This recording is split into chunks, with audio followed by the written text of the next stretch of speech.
Aujourd'hui, je suis avec Streamer, Hilaria et Chloé, et BubbleTech, Asia. Je suis très content de vous avoir aujourd'hui. Et je vais vous demander tout d'abord de vous présenter. Asia, dis-moi, qui es-tu et que fais-tu? Alors, qui je suis? Très bonne question. Alors, je m'appelle Asia Mezraoui, je suis fondatrice de BubbleTech. Et j'ai lancé, il y a un an, BubbleTech, qui est une agence, c'est une ASBL, et en même temps un incubateur qui propose des solutions numériques pour les porteurs de projets. Okay. Et on fait un focus plutôt sur accompagnement, visibilité des porteurs de projets, et on encourage les formations digitales. D'accord. Chloé, Hilaria, qui veut se lancer? Hila, tu peux y aller si tu veux. Ok. Moi, du coup, je m'appelle Hilaria. Je suis fondatrice de Streamer et aussi streameuse. Donc, je pense qu'on représentera peut-être Streamer après, mais en tout cas, c'est la communauté des streameuses, voilà. Et oui, je suis aussi streameuse sur ma chaîne. Je fais tout ce qui est jeux vidéo et art. Et aussi une émission pour parler de santé mentale, voilà. Santé mentale. Ouais. Trop bien. Du coup, moi, c'est Chloé. Je suis aussi la fondatrice de Streamer. Je suis aussi streameuse. Moi, je fais essentiellement du jeu vidéo. J'aime bien tout ce qui est jeu un peu difficile, Dark Souls, etc. Ça peut parler à quelques personnes. J'aime beaucoup ça. Je fais aussi les grosses sorties, voilà, les nouveautés. Je fais de temps en temps des lives IRL. Donc, je me balade en ville et je prends une caméra et je me balade et je suis avec des potes et c'est sympa aussi. Parfois, c'est plus rare, je fais des live cuisine parce que je suis très nulle. Donc, c'est très drôle. Je fais des recettes un peu farfelues. Donc, voilà. D'accord. Et je me lance directement. Vas-y. Quel a été votre parcours avant de lancer Streamer? Ah ouais. Alors, avant de lancer Streamer, on était amis, en fait. Enfin, On l'est toujours, hein. Oui, oui. Bien sûr. Non, mais c'est vrai que on a fait l'université ensemble, on a fait des études de langue. Et voilà, en fait, ça se résume à ça, notre vie avant Streamer. Non, mais voilà, des études de langue. Moi, j'aime beaucoup voyager. On s'est rencontrés en soirée avec Chloé. Ouais, c'est ça. Moi, je rajouterais qu'il y a quand même le confinement qui a joué beaucoup dans la création de Streamer et de ma chaîne de stream. Parce que simplement, confinement qui tombe, j'avais plus de vie sociale, les courses étaient en ligne, donc full temps pour moi. Okay. Et ça a joué énormément dans la création de Streamer. En plus de ça, moi, je faisais aussi un master en entrepreneuriat. Okay. Donc, j'aimais beaucoup créer des choses, etc. Et les études me poussaient aussi à créer un business, voir un petit peu où étaient les soucis. Et pendant le confinement, j'ai commencé à beaucoup regarder Twitch, à voir qu'il y avait très peu de femmes sur Twitch. Et le confinement s'est rallongé. Et je me suis dit, je vais moi-même commencer à streamer parce que j'adore les jeux vidéo et autant tenter. Et c'est là que j'ai commencé à streamer moi-même. Et là, j'ai vu qu'il y avait d'autres problématiques, comme le fait que j'avais plein de questions techniques ou comment animer un live ou rencontrer d'autres streameuses et que j'avais pas d'endroit pour le faire. Donc, c'est vraiment parti de là au final. Donc, le confinement a eu un impact positif dans ma vie, on va dire. Ok. Avant de revenir sur Streamer, une petite question, une petite curiosité. Donc, vous vous êtes rencontrés à l'université, vous vous êtes dit, tous les deux, finalement, vous étiez déjà du stream. Vous vous êtes dit, non, du stream, non, mais plutôt du jeu vidéo. Ouais, ça, ouais. Ça, oui. Et vous vous êtes dit, tu joues, je joue, on peut devenir amis. Comment Alors, ça s'est pas vraiment passé comme ça. En fait, on a fait notre baptême étudiant ensemble. D'accord. Donc, on est devenus amis à ce moment-là. Donc, on est plutôt devenus amis en mode, ça te dit, on va boire une bière ce soir. Voilà, oui. c'est ça. Donc, c'est parti de là. Mais on a toujours voulu créer des choses ensemble. On avait toujours des idées on ferait bien une app, on ferait bien une entreprise. Mais plus pour rire, entre guillemets, on n'avait jamais eu la bonne idée au final. Et c'est quand j'ai eu l'idée de Streamer que c'est venu naturellement que Hilaria a rejoint parce qu'on a toujours voulu créer ensemble. Et au final, Streamer commençait déjà à l'époque à devenir fort grand. Et ça devenait difficile pour moi juste toute seule de le gérer. Et maintenant, au jour d'aujourd'hui, c'est difficile de le gérer à deux. Donc voilà. Ok. Et tu disais justement plutôt, donc, vous avez lancé Streamer. Mais c'est vrai que quand on regarde du streaming, il me semble qu'il y a d'autres compétences qu'il faut avoir pour justement gérer, comme tu disais plutôt, une communauté, pour pouvoir en fait mettre en place un cadre adéquat et qui donne envie finalement aux auditeurs de regarder et de suivre. Et c'est pas nécessairement le premier truc auquel on pense. Typiquement, moi, je consomme des streams, j'adore regarder, mais c'est vrai qu'au début, bon, forcément, après, je me suis renseigné, je me suis rendu compte qu'en fait, c'était très compliqué en fait d'en faire. Mais on se dit, ouais, c'est juste mettre une caméra quelque part et finalement parler quelque chose, alors que c'est pas du tout ça. Est-ce que tu peux m'en dire plus? Ouais, bien sûr, on se rend pas compte du tout du travail qu'il y a derrière un stream. Déjà, techniquement, il faut apprendre à gérer tout ce qui est la lumière, l'image, le son, tout ce qui est direction artistique, parce qu'il faut savoir faire un petit habillage de son stream, autour de sa webcam par exemple, mettre ses alertes. Il faut savoir gérer les bons logiciels. Tu as plusieurs logiciels, il faut voir un petit peu celui qui nous plaît, savoir les gérer, passer de scène en scène. Faut gérer tout ça. Faut animer un live. Généralement, un live, ça dure minimum 3 heures, je dirais, jusqu'à parfois 6-7 heures. Il y en a qui font 12 heures. Donc, il faut savoir vraiment l'animer pour pas qu'il y ait de blanc, parce que sinon, les gens ils pourraient partir. Il faut savoir relancer son chat. Quand on commence au début, le chat, généralement, il n'y a personne ou très peu de personnes. Donc, il faut vraiment essayer de savoir meubler dans le vide. Puis c'est gérer ses réseaux sociaux, parce que savoir grandir de Twitch organiquement, c'est extrêmement difficile. C'est vraiment le fait de savoir aller sur d'autres réseaux et de ramener des gens sur sa chaîne. Donc il y a TikTok, il y a Instagram, il y a YouTube. Donc ouais, c'est un travail monstrueux et on ne se rend pas nécessairement compte, mais ouais. Voilà. Et puis il y a aussi tout l'aspect quand on est un peu plus grand, les sponsors, les marques, savoir faire des placements de produits, comment rendre ça viable au long terme. Donc ouais. Travail de gestion finalement, c'est... Ouais. Et pour toi, Assia, justement, quel a été ton parcours avant BubbleTech? Alors moi, en fait, j'ai pas du tout eu un parcours digital. Moi, j'étais formatrice, en fait, à la base. J'étais dans la pédagogie pure. Donc, j'ai fait des études de psycho. Et après, donc, j'ai travaillé avec des enfants d'abord, en tant que formatrice. Et après, je suis passée en formatrice en Alpha et Fleu. Donc, c'est des...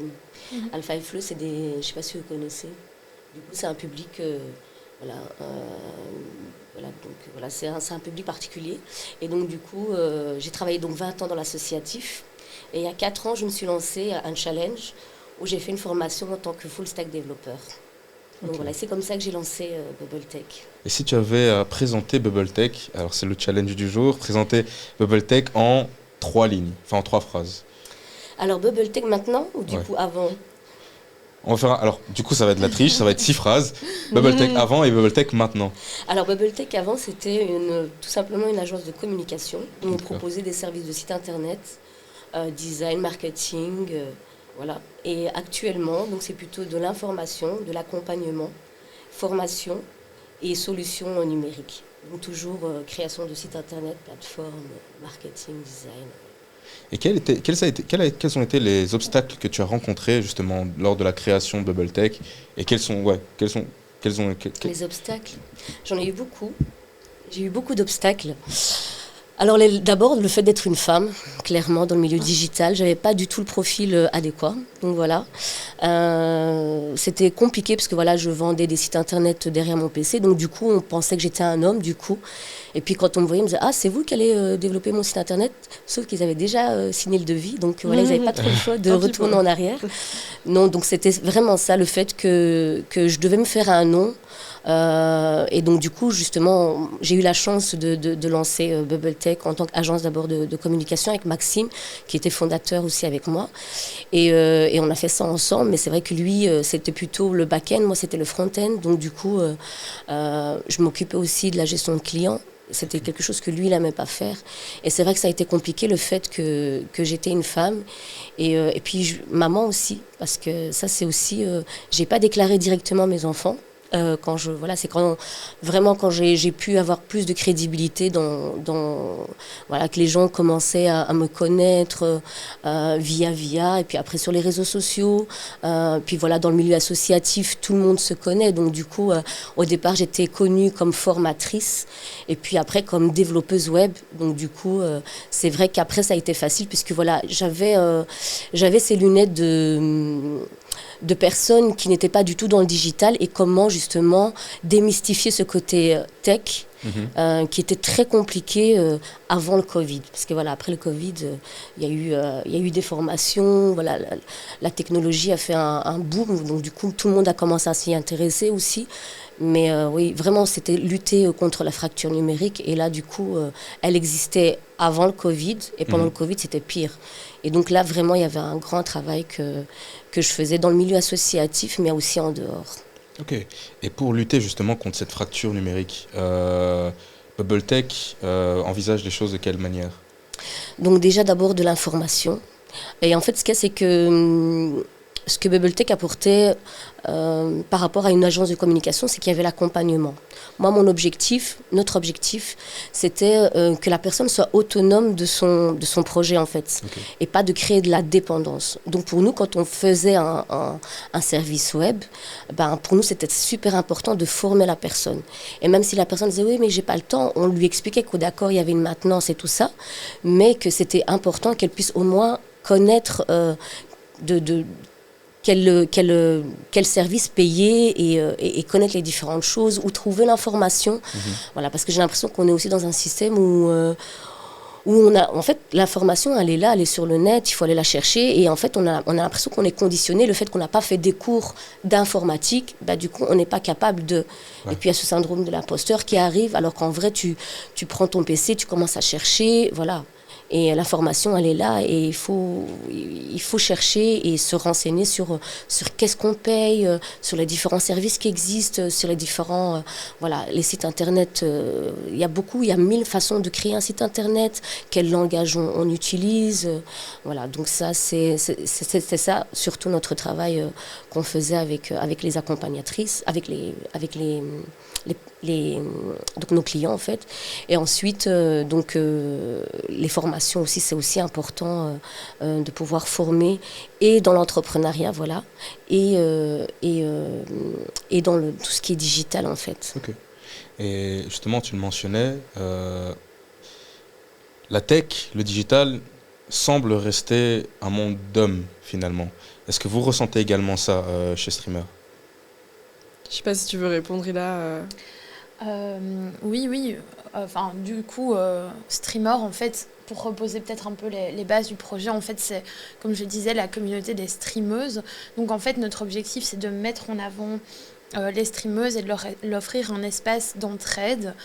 Donc, effectivement, comme Chloé le disait, c'est pour ça que Streamer est né. C'est parce que, en tant que femme, quand on s'est lancé sur Twitch, du coup, quand Chloé s'est lancée sur Twitch, elle se rendait compte qu'elle n'arrivait pas à trouver vraiment les informations nécessaires pour le faire et qu'il n'y avait pas vraiment cette communauté à rejoindre pour trouver des réponses à ces questions. Et que justement elle ne trouvait pas non plus de rôle modèle auquel s'identifier quand on va sur la plateforme Twitch. Je ne sais pas ce que vous en pensez, mais vraiment, surtout quand on débute aussi en tant que viewer sur la plateforme, finalement, eh bien, on tombe que sur les mêmes personnes. Ouais. tu approuves vrai, du coup. Ouais. Et donc voilà, c'est clair que nous, évidemment, c'est vraiment, ça a été le fondement même en fait de notre projet, de se dire qu'il y avait vraiment ici un problème de représentation. Et c'est pour ça que on l'a créé et que là du coup on continue justement à nourrir cette communauté. On donne des formations justement, c'est marrant parce que vraiment je trouve que c'est hyper important justement de former, vraiment pour montrer que tout le monde peut y arriver et justement ce syndrome de l'imposteur, essayer de l'écraser parce qu'il n'y a pas lieu d'être dans n'importe quel domaine finalement. Ouais. Et donc oui, c'est ça, former, organiser des événements pour mettre en avant les streameuses, etc. C'est ce qu'on fait au quotidien. D'accord. Ouais. Et est-ce qu'il y a eu si j'avais posé la même question, est-ce qu'il y a eu un obstacle lors de la création ou après la création de Streamer, un obstacle qui vous a marqué? Je pense que des obstacles quand on crée un projet quel qu'il soit, il y en a tout le temps, encore plus quand on est une femme, comme tu l'as dit. Là en plus c'est un projet par et pour des femmes, donc c'est encore différent. Mais des obstacles, c'était quand on l'a lancé, il y a eu beaucoup de critiques négatives venant la plupart des hommes pour le coup, qui disaient que le projet ne servait à rien parce que de toute manière réussir dans le stream quand on est une fille c'est beaucoup plus facile. difficile, alors que statistiquement parlant, c'est totalement faux. Dans le top 100 mondial des streamers, streameuses qui ont le plus de viewers, plus de followers, etc., il n'y a que 3 femmes. Ok. Donc il y a une grosse différence, donc c'est vraiment pas vrai que c'est plus facile de réussir en tant que femme. Donc ouais, c'était surtout ça, c'était aussi des insultes, que c'était de la discrimination positive, etc. etc. Donc ouais, ça c'était le premier obstacle, c'est quand le projet a été lancé. Je dirais qu'aussi ça reste un projet social. Donc en termes de financement, nous on est toutes les deux à 100% sur le projet. Enfin, je veux dire, moi je stream aussi tous les jours, Hilaria aussi, et Hilaria donne des cours de langue également, mais StreamEur prend la majeure partie de notre temps. Pour financer de manière stable un projet social, c'est assez compliqué parce qu'on n'a pas de produit à vendre. Et en plus de ça, nous on a vraiment envie de briser les barrières monétaire au stream, parce que streamer ça coûte déjà très cher, il faut un gros PC, il faut une webcam, il faut un bon micro, etc. On n'a pas envie de rendre nos services payants non plus. Donc c'est pour ça que par exemple nos formations sont gratuites, notre mise en avant est gratuite, nos événements sont gratuits, et c'est vraiment là-dessus sur lequel on se base. Ouais. D'accord. Et pour aller dans le positif, quelle est la plus... Et il ne faudra pas tricher du coup, donc il ne faudra pas la même réalisation. Okay. Mais quelle a été la réalisation de StreamEur et de BubbleTech dont vous êtes le plus fier? Ok, et on peut pas dire la même chose. On peut pas dire la même du coup. Ok, ben j'en dis une et t'en diras une. De toute façon, il y en a plein. Vas-y, ouais. Moi, je dirais qu'une de nos victoires, c'est quelque chose qui arrive tous les jours. Ce sont des femmes qui se lancent dans le stream grâce à StreamEur, parce qu'elles ont pris la confiance, qu'elles sont venues prendre un peu des informations, comment se lancer. Et quand on voit qu'il y en a une qui devient streameuse, qui ouvre sa chaîne, bah ça, c'est trop bien. Ok, trop cool. Ouais, du coup, j'y avais pensé, évidemment. C'est clair que c'est notre plus grande victoire au quotidien, mais on a en fait un peu plus ponctuel qu'on a réalisé assez récemment, c'est qu'on a organisé notre premier événement caritatif. D'accord. En collaboration justement avec Greenpeace Belgique. Et on a pu récolter plus de 15 000 € pour planter une forêt urbaine à Bruxelles. Et on a organisé cet événement en fait en ligne, donc un événement caritatif dans le stream avec plus de 70 streameuses qui ont participé, qui ont contribué du coup à récolter cet argent pour planter la forêt, et on s'est retrouvés avec les streameuses qui pouvaient venir sur place pour planter la forêt, quoi. Donc ça s'est fait, ça s'est fait online, en présentiel aussi. C'était vraiment un gros accomplissement pour nous. Je perçois qu'il y a vraiment une sorte de communauté. Enfin, StreamEur, c'est vraiment une communauté. C'est ça. Et dans cette communauté, elle est composée essentiellement de femmes, j'imagine. Ouais. Mais en général, c'est quoi le profil d'une StreamEur? D'une streamer, c'est vrai.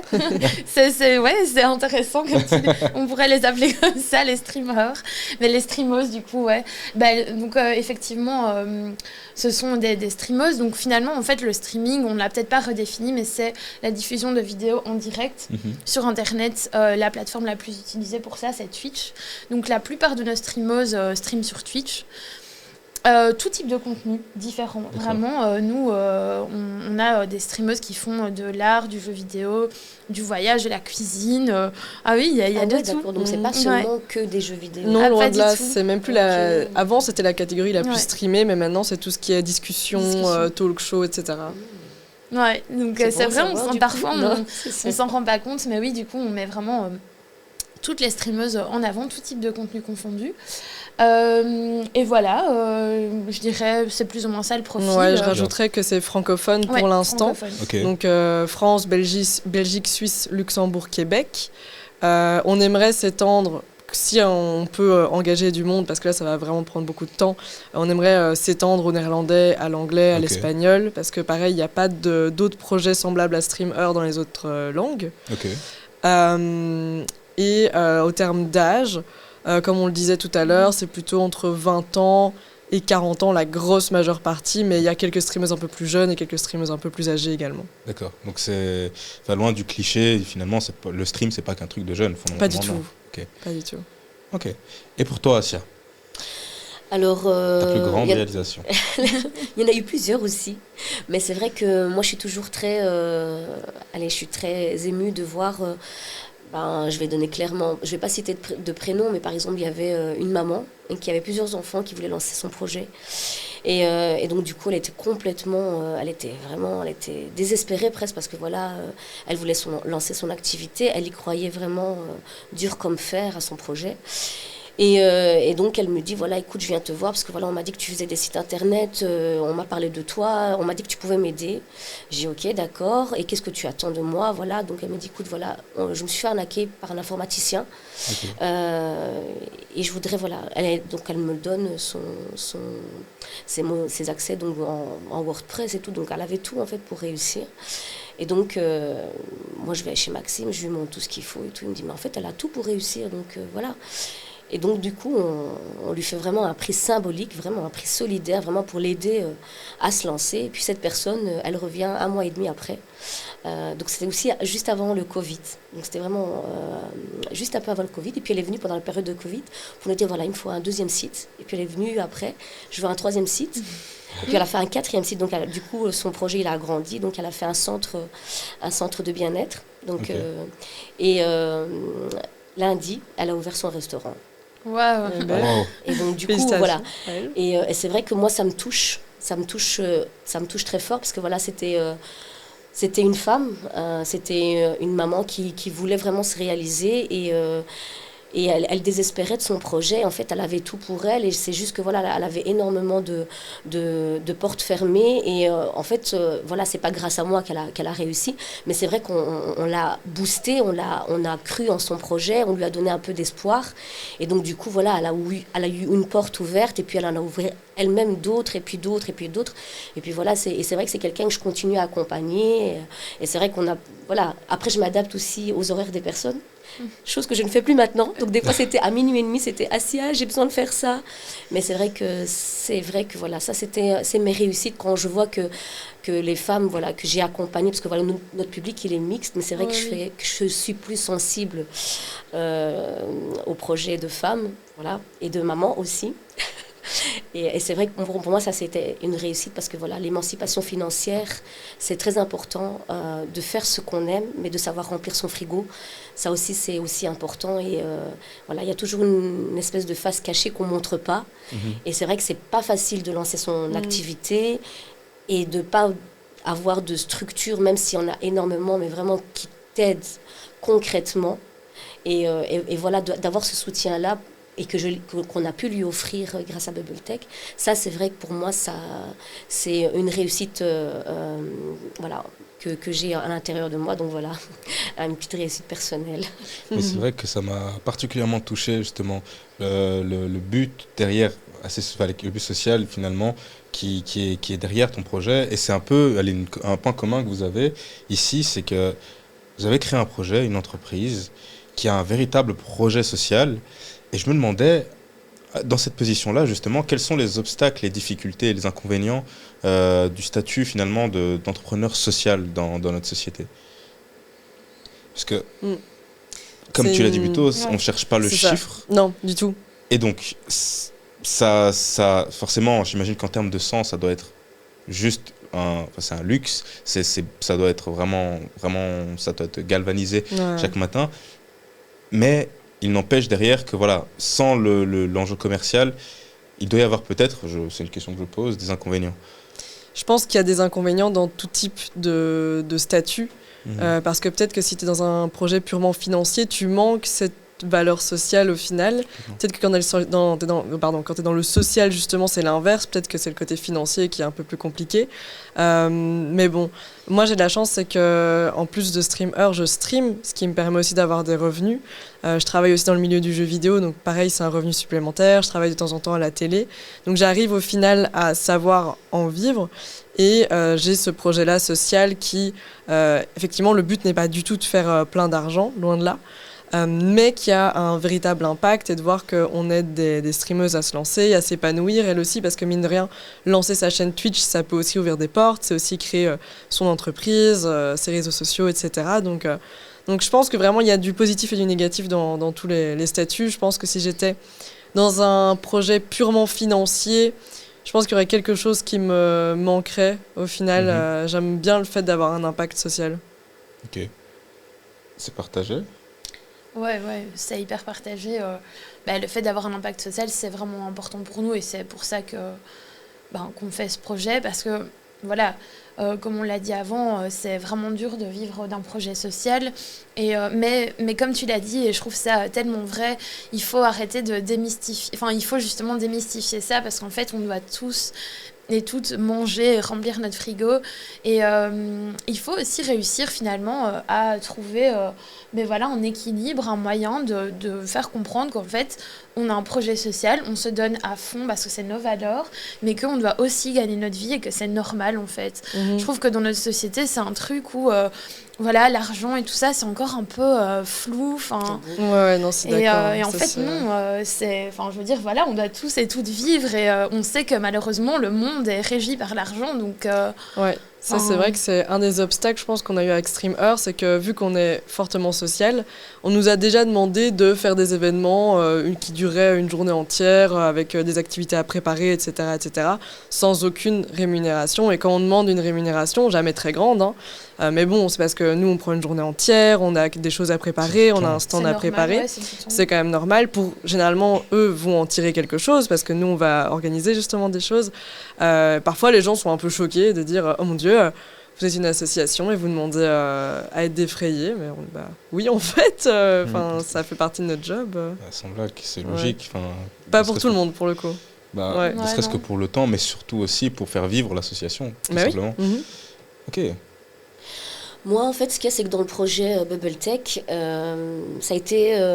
en fait, il y a eu deux choses. Parce qu'en fait, moi, comme j'ai une casquette associative, donc des fois, il y avait les personnes qui m'associaient justement à ce côté... parce que je travaillais avec un public fragilisé. Bon, avant, je travaillais dans une maison de femmes, donc je donne des cours d'alphabétisation pour un public qui n'était pas scolarisé. Et donc, du coup, on me mettait directement dans cette case-là. Alors que moi, justement, je voulais apporter le digital pour... justement pour donner les outils, pour donner les connaissances nécessaires, pour ne pas rester dans cette case-là à ce public-là. Et c'est vrai que ça a été compliqué parce qu'en fait, la fracture numérique, dans ce milieu-là, on croyait que c'était juste les gens qui ne savaient pas parler le français, voilà.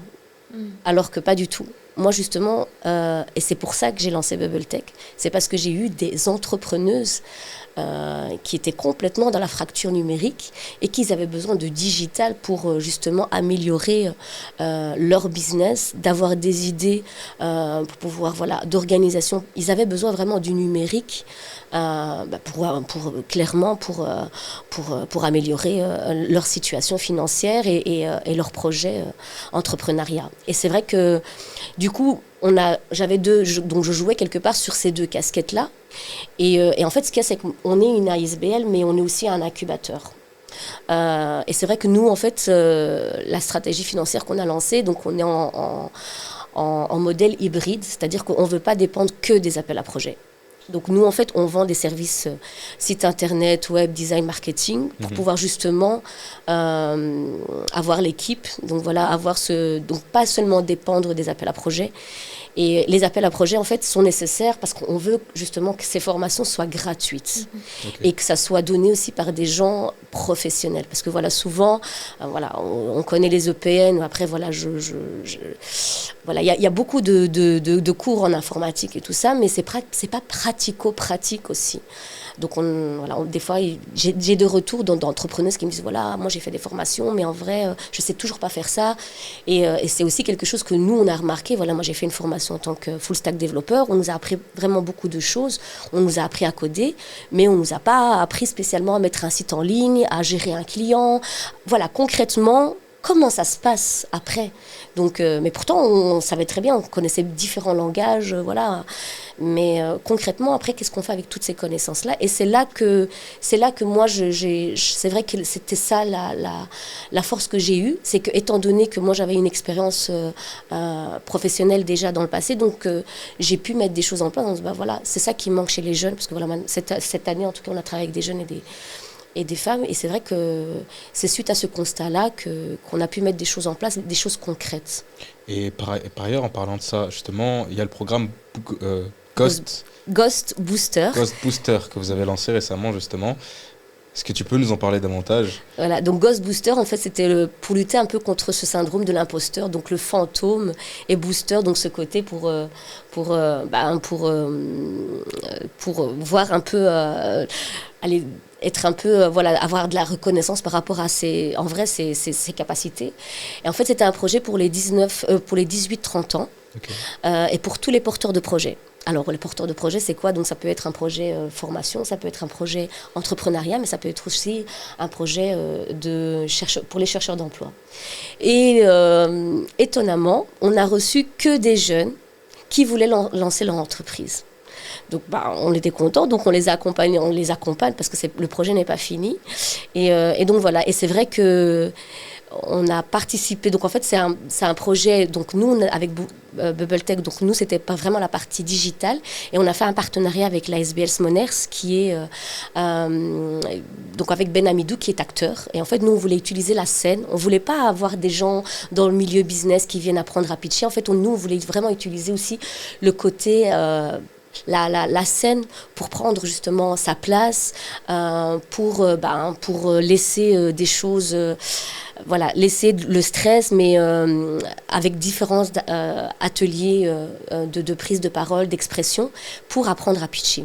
D'accord. Donc c'est tout un travail de la scène que lui fait, et donc on a fait un partenariat avec lui, et c'est super parce que il y avait des jeunes qui stressaient, on leur posait juste une question en disant présente-toi quoi, et c'est vrai que c'était des jeunes qui n'arrivaient même pas parce qu'ils étaient dans ce stress en se disant mais je vais pas savoir répondre à des questions aussi simples, et en fait là dernièrement on a fait un événement et ils ont dû justement se lancer dans cet exercice de pitcher, de présenter leur projet et tout ça. Et ça s'est super bien passé.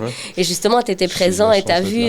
Donc voilà. Ouais, j'étais agréablement surpris. Il y avait vraiment plein de jeunes porteurs de projets qui étaient. En fait, ça m'a vraiment étonné de voir des gens aussi jeunes, aussi à l'aise pour exposer leur projet et pour justement en discuter, en parler, le vendre d'une certaine manière également.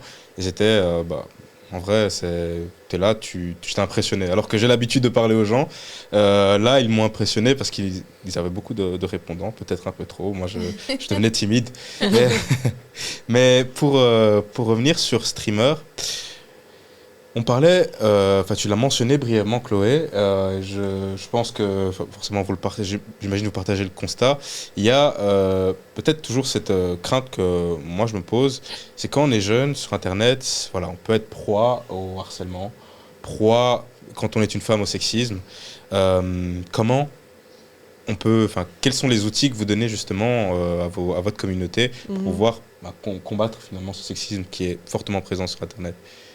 Nous, on met en place plusieurs choses. Je pense que la première chose qui est assez importante, c'est la communauté. C'est le fait de ne pas être toute seule quand ça arrive, parce que je pense que quand on se fait harceler, on a ce sentiment de solitude, on ne sait pas trop quoi faire, on ne sait pas vers qui aller. Et donc déjà d'avoir toutes les autres streameuses qui peut-être ont vécu la même chose également, de pouvoir juste en parler, déjà c'est un grand pas. Que les autres soient là pour elles. Si jamais elles ont besoin d'aller un peu plus loin, généralement les streameuses sont là pour rediriger, ça dépend si elles habitent en France ou en Belgique, mais rediriger vers les assos qui peuvent aider justement contre le cyberharcèlement. Nous, ce qu'on fait aussi, c'est que sur Twitch, il y a beaucoup de ce qu'on appelle de la modération. Donc, ce sont des vraies personnes qui ont un rôle spécifique sur la chaîne, qui peuvent supprimer certains messages, bannir certains utilisateurs. Et nous, ce qu'on fait, c'est qu'on met en relation les streameuses entre elles pour faire de la modération, parce que c'est vrai qu'on n'a pas toujours quelqu'un qui est disponible quand on fait un live. Puis un live, comme je le disais, ça dure plusieurs heures, etc. Donc peut-être qu'on n'a pas quelqu'un qui est dispo tout le temps. Et donc ça permet de trouver justement des gens disponibles et qui veulent aussi peut-être s'entraîner à modérer pour en apprendre plus également. Donc voilà, ça c'est des grosses actions qu'on fait contre tout ça. Je réfléchis s'il y a d'autres choses. Et là, tu me reprends si jamais.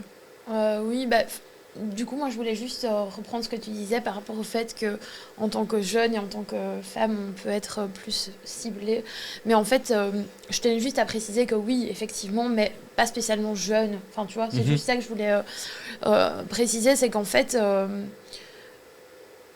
c'est vraiment Internet c'est Internet, c'est le fait d'être en live. Et c'est là où les gens sont plus vulnérables, selon en tout cas les personnes qui vont harceler. Puisque on est en live, donc on va directement voir la réaction en fait, de la personne qui va être harcelée, par exemple. En recevant des critiques dans son chat, directement on va réagir. Et les gens, c'est ça qu'ils attendent en fait. Ouais. Et donc, pour parler justement des jeunes, pour faire le lien avec ce qu'on disait, je pense que quand on est jeune, on n'a peut-être pas le recul nécessaire pour ça, on n'a peut-être pas encore la maturité. Mais en fait, je veux dire, dans tous les cas, c'est tout le monde, puisque c'est quand même assez perturbant de recevoir des critiques en direct, des critiques, du harcèlement. C'est comme si, évidemment, le harcèlement existe dans la vie de tous les jours, mais sur Internet, ça peut être vraiment fois 1000, quoi. Ouais. Et ce que les gens disent en ligne, ils n'oseraient pas spécialement dire en vrai, quoi. Et donc, oui, c'est ça qu'on essaye de donner. Nous, c'est des clés, une mise en relation entre streameuses pour pouvoir justement se protéger et savoir comment réagir, etc. Parce que c'est vraiment pas évident. En fait, c'est pas du tout donné de réagir comme ça en live à du harcèlement, à une critique, à des bots qui viennent nous suivre par milliers d'un coup. Oui, c'est vrai qu'il y a plein de choses qui peuvent arriver en live qu'on ne sait pas. Par exemple, il y a des techniques qui sont souvent utilisées, comme le fait que quand quelqu'un suit la chaîne, généralement on a une notification et il y a certains pseudos qui, à l'écrit, on n'a pas l'impression que ça veut dire quelque chose, mais quand on le dit à l'oral, c'est quelque chose d'horrible et les gens vont clipper pour dire « Ah, vous avez vu, elle a dit ça dans son live. » Donc c'est des choses comme ça. En tant que femme, ça peut être aussi, si jamais on se lève, des gens qui vont clipper si on est de dos ou des choses comme ça, ou même les pieds, si on voit les pieds 5 secondes, ils vont commencer à clipper et à repartager ça sur des forums. Donc voilà. Et aussi, c'est que ça ne touche pas que les plus grandes streameuses. Je pense qu'on s'imagine souvent que plus on a de la visibilité, plus on est harcelé. Mais ça touche aussi les streameuses avec une petite communauté, moyenne communauté. Ça touche vraiment toutes les streameuses, pour le coup, qu'importe le type de contenu. Et est-ce que la plateforme est réactive, justement, quand on signale ces personnes malveillantes ? Je dirais qu'il y a de l'amélioration, il y a de plus en plus d'outils de modération qui sont ajoutés sur Twitch. Il y a un mode bouclier maintenant qui permet justement d'avoir des outils pour si on a des gros raids, donc si on a vraiment énormément de personnes qui arrivent d'un coup, qui spamment de messages haineux, donc ça il y a le mode bouclier. Il y a les utilisateurs suspects aussi, donc c'est-à-dire que si quelqu'un a eu un comportement un peu limite, il va être noté sur le chat avec un petit message et la modération va pouvoir le voir. Je réfléchis, mais il y a aussi des listes de comptes bannis qui peuvent être partagées entre utilisateurs de Twitch, sur Twitch directement. Donc voilà. C'est hyper intéressant. C'est vraiment intéressant de voir finalement ce qui est déjà mis en place par Twitch. Maintenant, j'avais pas du tout intégré justement la dimension que tu as décrite, Hilaria, du live, qui favoriserait certains à adopter un ensemble de comportements pour voir la réaction en live. Moi, je pensais plutôt à, de manière générale, Internet et réseaux sociaux et tout ce que ça peut provoquer. Et notamment, l'exemple type que j'ai en tête, c'est Twitter, typiquement, où tu as parfois des comportements qui sont particuliers, tout simplement parce que certains se permettent un ensemble de comportements qu'ils n'auraient pas eu si leur nom ou leur identité pouvait être relevée. Je posais la question comme ça, exposez votre avis si vous êtes à l'aise avec, mais perso, je me dis que... Est-ce que le pseudonymat, cet anonymat que permet les pseudos, ne favorise pas ces types de comportements et est-ce qu'on ne devrait peut-être pas, je ne sais pas quel impact ça aura sur l'utilisation, mais est-ce qu'on ne devrait peut-être pas justement l'interdire ou au moins pousser les plateformes à au moins avoir l'identité véritable des utilisateurs qui s'inscriraient. Comme ça, s'ils ont ce type de comportement, on sait tracer d'une certaine manière. En fait, ce sujet-là, moi j'ai un argument très clair à ce niveau-là on pense que l'anonymat favorise le cyberharcèlement et que s'il y avait le nom, prénom, identité, il y en aurait moins. Mais en fait, il suffit d'aller sur Facebook et de se rendre compte que Facebook, c'est voire plus toxique que Twitter. Les commentaires Facebook, suffit d'aller sur n'importe quel article. En dessous d'un article, on regarde les commentaires. Par exemple, il y a eu un reportage il n'y a pas longtemps où j'apparaissais dedans en plus sur le streaming, sur le fait d'être streameuse.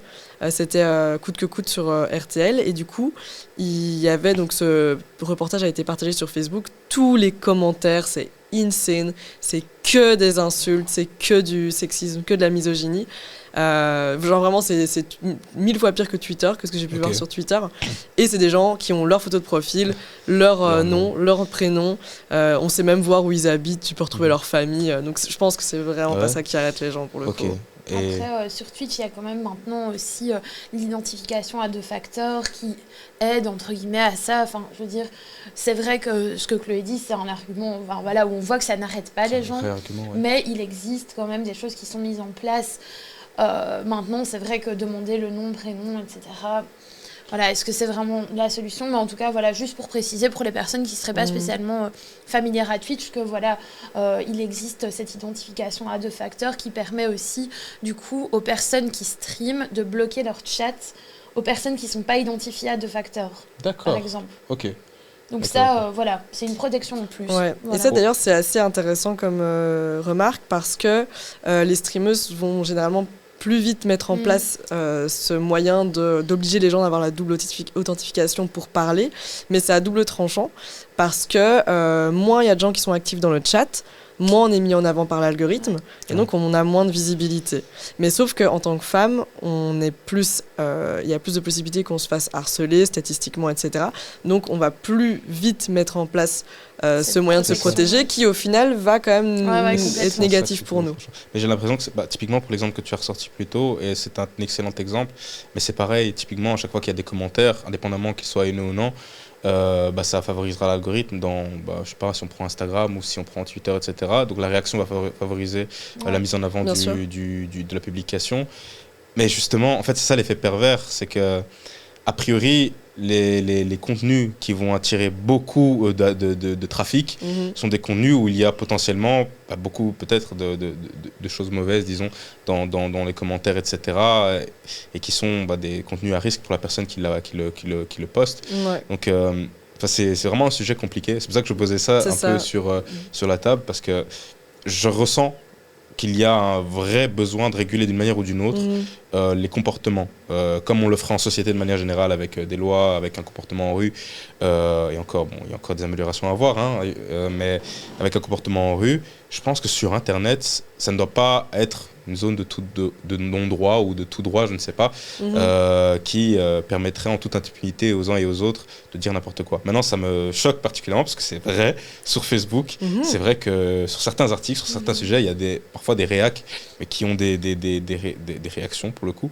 Et juste, tu te dis, mais comment tu peux dire une atrocité pareille avec ta photo, ton prénom, ton nom, et l'impunité en vrai. C'est ça, en fait c'est surtout ça, c'est que on a l'impression que sur Internet on est intouchable, c'est pas le cas parce qu'il y a de plus en plus de cas où le cyberharcèlement peut être punissable. Alors, je sais plus à combien en Belgique, mais ça l'est.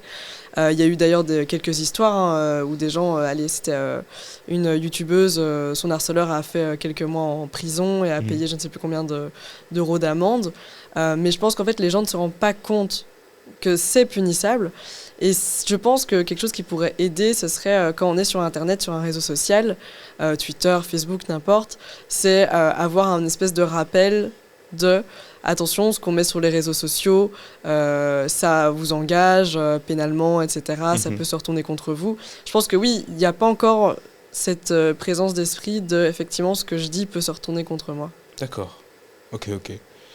On va parler un petit peu de gaming pour la fin de cette émission. Parce que ça me tient à cœur, parce que j'y tiens, parce que ça fait longtemps que j'ai pu jouer aux jeux vidéo, mais je m'y intéresse. Ouais. T'es un gamer alors? J'ai malheureusement arrêté trop tôt, mais en fait, voilà, donc j'ai joué jusqu'à mes 14 ans. Ok. Je regardais énormément du stream à l'époque, c'était plutôt sur YouTube, c'était Diablo X, les fameux Diablo X. Diablo qui est revenu d'ailleurs. Ah, ça, sur par Twitch. exemple, sur Twitch. Ouais. Mais du coup, je suis levé 12, voilà, vraiment, j'en suis blindé. J'étais fortement actif sur Call of Duty, mais à un moment donné, j'ai juste arrêté complètement. Mais je continuais à justement regarder les streams, les vidéos sur YouTube de gaming. Et moi, j'ai une petite impression, très certainement erronée, d'un gaming qui n'est pas assez développé en Belgique. En tout cas, on n'en parle pas assez, on met assez peu d'événements en place autour du monde de gaming, et je trouve ça dommage. Mais je sais pas, voilà, moi j'ai pas beaucoup de liens avec celui-ci, donc peut-être tu peux m'en dire plus.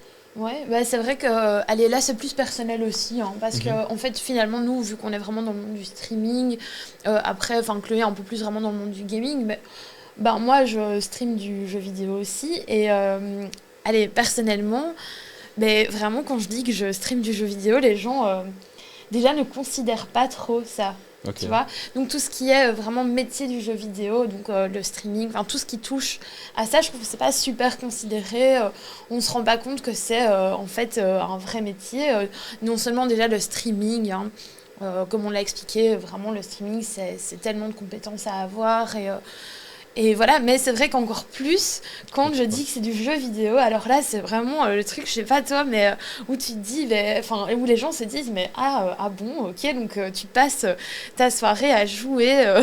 Et les gens regardent. Ouais, c'est ça, les gens regardent, c'est un truc de fou, quoi. Mais voilà, donc oui, je trouve que c'est en Belgique pas spécialement considéré. On ne se rend pas compte spécialement non plus des bienfaits du jeu vidéo, de tout ce qu'il y a derrière, de la multitude de jeux vidéo qu'il y a, parce que c'est vrai qu'on imagine toujours les plus grosses licences, etc. Mais en attendant, il y a une scène de jeux indé qui est hyper impressionnante, et en Belgique aussi. Donc il y a des développeurs de jeux belges, enfin des studios, etc., qui sont super intéressants. Et effectivement, moi je trouve qu'on ne s'en rend pas du tout compte en fait. Quand on n'est pas. Et nous, c'est parce qu'on est vraiment dans le milieu. Mais alors, quand on n'est pas dans. Bah, du coup, toi, t'es pas trop dans le monde du gaming. Non, je te retourne un peu la question. Moi, j'ai une fille de 14 ans qui voudrait justement. Au départ, elle est vraiment. C'est une geek. Hein, donc, et elle adore les jeux vidéo et tout ça. Et c'est vrai qu'au départ, c'était vraiment cette réaction que j'ai eue. C'était, mais tu passes toute ta journée à regarder des gens jouer à des jeux vidéo. Mais... Et moi, ça me faisait bizarre parce que j'adorais jouer à des jeux vidéo et tout, mais regarder quelqu'un faire, c'était, et maintenant, en fait, elle a envie vraiment de commencer à streamer et tout ça. Et donc, du coup, je lui dis, ok, et puis je dis, bah, fais-le, vas-y. Mais donc, du coup, elle, par contre, c'était, ouais, mais je vais me faire insulter sur les réseaux. Ouais, ça, c'est Et c'était, alors je dis, ah, d'accord. Et c'est vrai que franchement, moi, en tout cas, je vais leur parler de vous. Du coup, avec plaisir, ouais. En tout cas, je vais lui passer l'info parce que voilà, et c'est vrai que, voilà. Et j'ai aussi une autre petite anecdote, c'est ma fille, j'ai 4 enfants, hein, donc j'ai 3 filles et un petit garçon. Et j'ai une petite fille de 9 ans et qui jouait à Roblox. Oui, et donc, du coup, elle jouait en ligne et tout ça. Donc, et elle, franchement, elle se débrouille super bien et tout. Et à un certain moment donné, elle a dit qu'elle était une fille. Et puis, elle me dit, oh, maman, elle vient chez moi, elle me dit, oui, je me suis fait insulter parce qu'ils ont su que j'étais une fille. Et du coup, ils m'ont bannie. Horrible. Ouais. Et moi, je me suis dit, ah non, en fait, il y a aussi quelque chose à faire avec ça. Et donc, voilà, c'est quelque chose, en tout cas, qui était dans ma tête. Et je me dis, franchement, ce serait bien qu'on puisse, faire quelque chose ensemble, en tout cas, au niveau de la sensibilisation. Franchement, il y a quelque chose à faire parce que c'est pas normal, en fait, que les filles, que les jeunes filles qui veulent se lancer dans ça, du coup, que ça soit qu'un milieu de mecs, en fait, et que voilà. C'est sûr. Dans un milieu en plus où on incarne. Enfin, allez, moi je trouve ça encore plus dingue parce que dans les jeux vidéo, on incarne des personnages, on imagine des histoires, on vit des vies. Enfin, je veux dire, qu'à avoir là-dedans notre genre. Enfin, c'est tellement absurde. Enfin, évidemment, ce que tu dis là, ça résonne énormément chez nous parce qu'on a. Et ça tout le temps, l'histoire de se mettre en vocal, enfin, ou justement de pas se mettre en vocal pour pas qu'on se rende compte qu'on est une femme, etc. Mais tu vois, oui, c'est ça. Alors que de base, c'est vraiment un monde hyper créatif, etc. Et je vois pas du tout ce que ça a à voir, enfin, malheureusement, comme dans plein d'autres domaines de la vie, mais voilà. Je pense qu'il y a un réel besoin d'éducation et de partir aux racines du problème, en fait. Toute une éducation aux médias, de comment être sur les réseaux sociaux, sur les jeux vidéo aussi. Et aussi de faire comprendre que tout ce qui est les jeux vidéo ou même le domaine de la tech, parce qu'au final c'est tout ce qui est digital, etc., les femmes et les filles ont leur place dedans. Je pense qu'en fait il y a un véritable problème à prendre à la source même à ce niveau-là, parce que c'est vrai que même quand on est toute petite, généralement les jeux vidéo c'est pour les garçons et pas pour les filles, alors que ça a bien changé, je pense, les mentalités, mais je pense qu'il y a encore un peu cette vision-là. Donc oui. Il y a vraiment quelque chose encore à mettre en place pour essayer de trouver des solutions justement pour lutter contre le harcèlement je suis d'accord. En ligne. Vraiment, il y a quelque chose à mettre parce que c'est quelque chose qui existe. Et clairement... Oui, bien sûr, c'est ultra présent. C'est un constat qui est partagé, j'ai l'impression. Maintenant, c'est vrai que pour revenir, il y a aussi, ce qui est dommage, c'est que c'est vrai qu'en général, la presse traditionnelle, on parler du jeu vidéo, il y a, et très certainement peut-être dans des pays qui ne sont pas encore adaptés, enfin, ou qui n'ont pas cette culture-là, disons-le comme ça, il y a toujours le relent négatif qui ressort très vite avec ça favorise la violence toujours en faisant référence à Call of Duty, etc. Oui, oui. En oubliant finalement peut-être aussi tous les bienfaits que tu rappelais au départ Ouais. qu'il peut y avoir, ne serait-ce que du plus basique qui est la dopamine que tu as en jouant, mais qui, d'un un peu plus avancé, tous les skills que tu acquiers également en jouant. Ah oui, oui, réflexion, tu- la Réflexion. logique, La capacité aussi à sortir, et, l'imaginaire, etc. que tu développes, c'est vraiment... les réflexes. Il y a Complètement. il y a plein de choses que tu développes. Il y avait une étude qui était sortie, je pense, il y a quelques années sur les gens qui jouaient à beaucoup de MMO, donc comme World of Warcraft, et Ouais. qui géraient des guildes. Et tu gères parfois des guildes qui ont plus de 100 personnes dedans. C'est tout un management, en fait, savoir gérer des équipes, etc. Donc ça aussi, ça te développe des skills de management. Et puis, ce qu'on oublie aussi, c'est que le jeu vidéo, c'est un art. Et je pense que c'est considéré maintenant comme un art. Mais en fait, c'est même l'art ultime parce que ça regroupe tout. Ouais. Il y a de la musique, il y a des cinématiques, donc tout ce qui est vidéo. Il y a de l'architecture avec le level design. Tu vois, ça regroupe Ouais, tellement vraiment. de choses. Tu as de l'écriture avec l'écriture de l'histoire. Ouais. Donc c'est vraiment les dessins. De l'art, Donc visuel. pour moi, c'est vraiment l'art ultime, c'est le jeu vidéo pour Le moi. 8e art. Ouais. On est, C'est le 9e du coup. Ouais. Ouais, bon. Ouais. Mais je pense je pense qu'il a été reconnu comme art. Mais Et c'est d'ailleurs, vrai. en Belgique, ça c'était vraiment intéressant. C'était une grande première, c'était l'année passée. C'était la Fédération Wallonie-Bruxelles qui Ok. avait financé des studios de jeux vidéo, mais pour leur aspect artistique.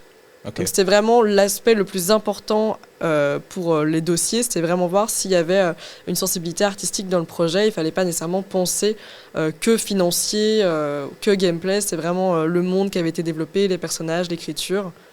Donc ouais. Ouais, non, mais en plus, ce que tu disais juste il y a quelques minutes, c'est juste incroyable parce que c'est vrai. Je vais te donner une anecdote. Je jouais à Dofus aussi, fut un temps. Et il y a une anecdote positive et négative Mhm. pour revenir aussi sur le côté plutôt harcèlement, ou en tout cas le fait simplement que les jeux vidéo, tout comme le virtuel, de manière générale, c'est l'extension de la réalité. Bien sûr.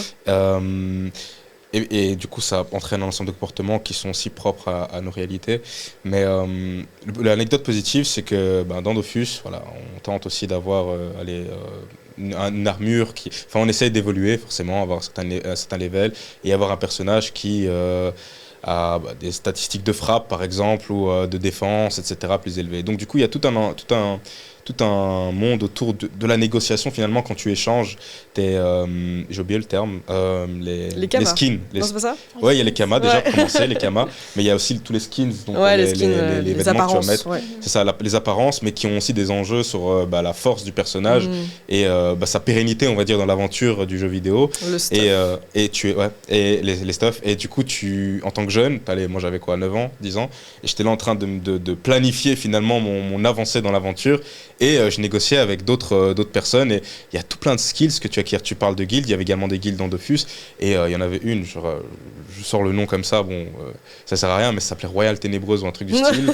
Et c'est vrai que c'était une super guilde qui fonctionnait super bien, où en plus j'espère que des gens qui ont joué à Dofus vont m'écouter, parce que non, pour les autres c'est un peu, là je parle une langue totalement inconnue, mais t'avais les Brakmar et t'avais les anges et les démons, c'était des sortes c'était des peuples, on va dire, dans le jeu, et t'avais des guildes qui rassemblaient les deux, et donc t'avais aussi et avec un intérêt commun, donc vraiment il y avait des choses qui importaient du réel et qui permettaient aux gens finalement de se familiariser avec la négociation, le fait de planifier, entre guillemets compter, se projeter. Dans le négatif, j'avais 9 ans et comme tu le rappelles, on a incarné des personnages dont tu parles pas nécessairement du genre, parce que c'est pas ça le plus important dans le jeu, et pourtant il y avait quand même parfois des messages assez bizarres dans les... Il y avait des messages qui défilaient pour tout le monde dans une map. Et voilà, tu avais des annonces un peu particulières, alors que toi, tu es là, tu as 9 ans, et tu te soupçonnes peut-être qu'il y avait des gens peut-être plus âgés qui étaient là et qui, peut-être... donc ça, c'est aussi une chose qui existe. Et donc, en effet, je pense qu'il y a tout ce que tu disais plus tôt, un enjeu de régulation, finalement. Oui, bien sûr. Tout ce qui est modération, en fait, ça coûte très cher aux studios de modérer leurs jeux. Et c'est tout aussi... C'est assez particulier comme question parce que d'un côté, si tu modères extrêmement fort le chat et les activités entre joueurs, ça coupe aussi pas mal des relations que tu peux avoir. Ouais. D'un côté, si tu laisses tout faire, tu as des dérives. Donc c'est très compliqué à modérer un jeu vidéo. Mais par contre, je trouvais ça très intéressant, tout ce que tu disais, les skills, etc. Et mine de rien, l'économie. En fait, dans chaque jeu en ligne a sa propre économie qui se crée même en dehors de ce que les développeurs avaient prévu, parce que les gens vont peut-être faire que certains objets vont devenir rares et du coup vont les revendre à certains prix et ça dépend et c'est vraiment au final comme une bourse pour certains objets. Donc, Non, c'est clair. Peut-être pour conclure l'émission, j'aimerais un peu savoir, finalement, selon vous, qu'est-ce qui peut être mis en place parce qu'on a parlé de vos différents projets. Mais forcément, c'est beaucoup d'entrepreneuriat, c'est beaucoup de gestion de projet. Et évidemment, il y a aussi un enjeu autour de l'entrepreneuriat féminin qui est plus faible encore aujourd'hui, malgré des améliorations. Et je voulais savoir, je lance la pierre encore une fois, qu'est-ce qui selon vous peut être fait pour inciter davantage l'entrepreneuriat féminin ? Moi, c'est vrai que... en fait, c'est une question justement à laquelle on a répondu récemment. Je sais pas si tu te souviens, dans un questionnaire. Et en fait, je me suis dit, allez, j'ai vraiment envie de réfléchir à cette question parce que c'est vrai que moi, je me suis rendu compte que j'avais jamais été sensibilisée à l'entrepreneuriat en général. Du coup, je suis une femme, voilà, mais... ma maman a son salon de coiffure, elle est indépendante depuis qu'elle est diplômée de coiffure, voilà. Donc ça, c'est mon modèle. Mais je veux dire, après, dans les études, etc., j'ai jamais été sensibilisée à ça. On nous a jamais dit que c'était une piste possible. Et donc moi, vraiment, là, tu lances une pierre, comme tu dis, tu demandes un conseil, qu'est-ce qui pourrait être mis en place ? Pour moi, ce serait vraiment de sensibiliser, en fait, tous les milieux.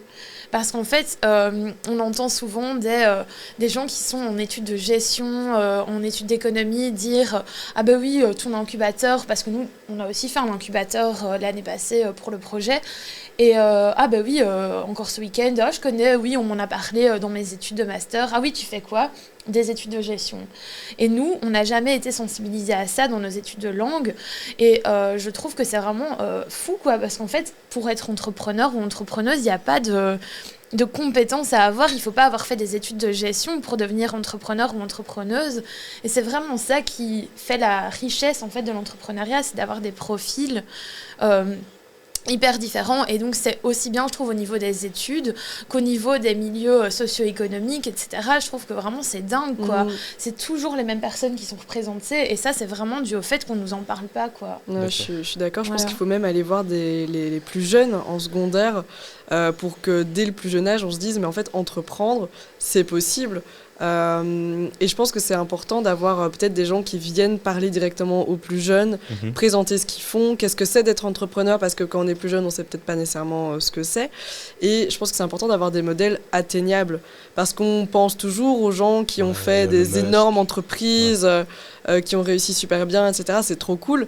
Mais il y a aussi plein de plus petits, entre guillemets, entrepreneurs, mais qui, du coup, chez qui on peut plus vite se retrouver, s'identifier et trouver ça aussi atteignable, parce que c'est sûr que quand on rencontre quelqu'un qui a une entreprise où il y a 100 employés qui font des millions de bénéfices, etc., on a peut-être plus du mal à se projeter, parce qu'il y a eu je ne sais combien d'épreuves et de choses à faire avant d'y arriver. Donc, Complètement. Ouais.